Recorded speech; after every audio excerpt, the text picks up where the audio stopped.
안녕하세요. 점프라인 심팀장입니다. 누구나 큰 돈을 벌고 싶어 합니다. 하지만 현실은 바닥을 기어다닙니다.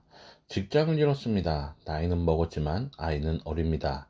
이럴 때 뭐라도 해야 합니다. 하지만 받아주는 곳이 없습니다. 노동에 비해 소득이 적을 수도 있습니다. 장사를 하자니 모아둔 돈을 날릴까 불안합니다.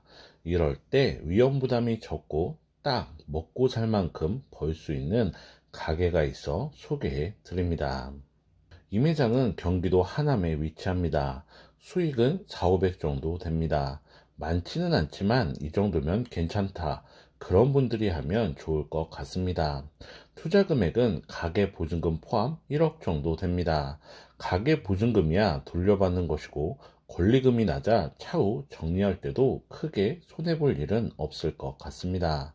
많은 돈을 들여 새로운 매장을 여는 것도 좋지만 실패할 경우 회복하기 어려운 피해를 입을 수 있습니다.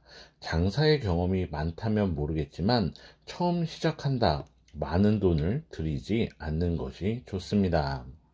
오늘 소개해드릴 매물은 디저트 3구입니다. 디저트 3구는 아메리카노 가격이 2,900원인 중간 가격대의 커피점입니다. 테이크아웃보다는 홀 매출과 배달 매출이 많은 브랜드입니다. 커피점은 커피를 제공하는 곳과 장소를 제공하는 곳으로 나눠집니다. 점심 식사 후 커피만 마신다. 컴포즈나 메가에서 먹습니다. 점심 식사 후 사람을 만나서 이야기해야 한다. 스타벅스나 투썸같이 장소를 제공하는 곳을 찾습니다.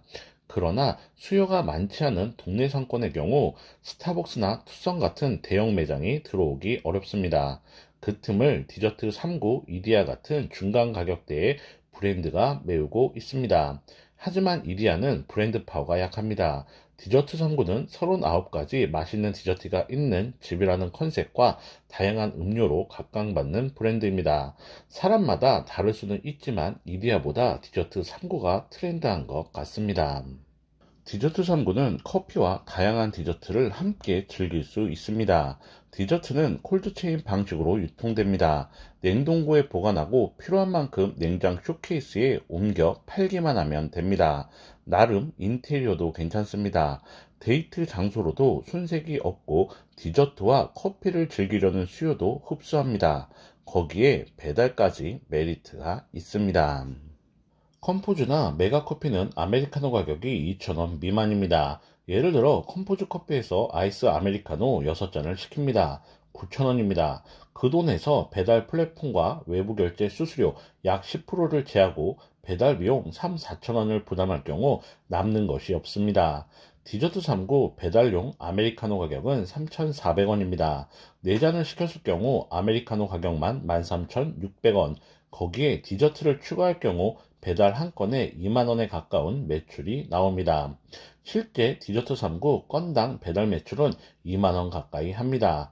2만원의 매출을 올릴 경우 배달 플랫폼과 외부 결제 수수료 약 10%를 제하고 배달 비용 3, 4천원을 부담해도 어느 정도 남습니다. 하지만 배달 매출이 주가 되는 매장은 피해야 합니다. 배달 매출은 보너스지 그것이 주가 되는 매장은 안 됩니다. 그 점 유의하셔야 하고요. 다음으로 수익을 분석해 드리겠습니다. 매출에서 물류비를 제합니다. 물류비는 음료를 만드는 재료와 컵, 빨대 등의 부자재 비용을 포함합니다. 그 비용이 38% 정도 됩니다. 매출에서 물류비 38%를 제하면 1,449만원이 남습니다. 영업시간은 하루 12시간입니다. 사장님이 10시간 근무하고 알바생이 4시간 근무합니다. 하루 14시간의 노동력이 투입됩니다. 14시간에 30일을 곱하면 420시간입니다. 이 매장을 한 달 운영하는데 투입되는 노동시간입니다. 420시간에 주휴수당을 포함한 시급 12,000원을 곱합니다. 그 금액이 504만원입니다. 여기서 사장님이 일한 만큼의 인건비를 차감하면 한 달 지출되는 인건비가 계산됩니다. 사장님은 평일에만 10시간씩 근무합니다. 한 달의 평일이 21일 정도 됩니다. 한 달 210시간을 일합니다. 210시간에 시급 12,000원을 곱합니다. 그 금액이 240만원입니다. 인건비 504만원에서 사장님이 1에서 아끼는 인건비 240만원을 제합니다. 252만원이 남습니다. 매출에서 인건비 252만원을 제합니다. 1197만원이 남습니다. 다음으로 월 고정비를 제합니다. 이 매장의 월 고정비는 300만원입니다. 남은 돈에서 300만원을 제하면 897만원이 남습니다. 다음으로 공과금을 제합니다. 공과금은 전기세와 수도세를 말합니다. 1년 평균 약 70만원 정도가 나갑니다. 827만원이 남습니다. 다음으로 잡비를 제합니다. 잡비는 인터넷, CCTV, 화재보험 합쳐서 10만원, 본사 로열티 30만원, 카드 수수료 11만원, 세무사 기장료 10만원, 기타 잡비 5만원 포함 66만원입니다. 761만원이 남습니다. 다음으로 배달 비용을 차감합니다. 배달 비용은 크게 세 가지로 나눠집니다.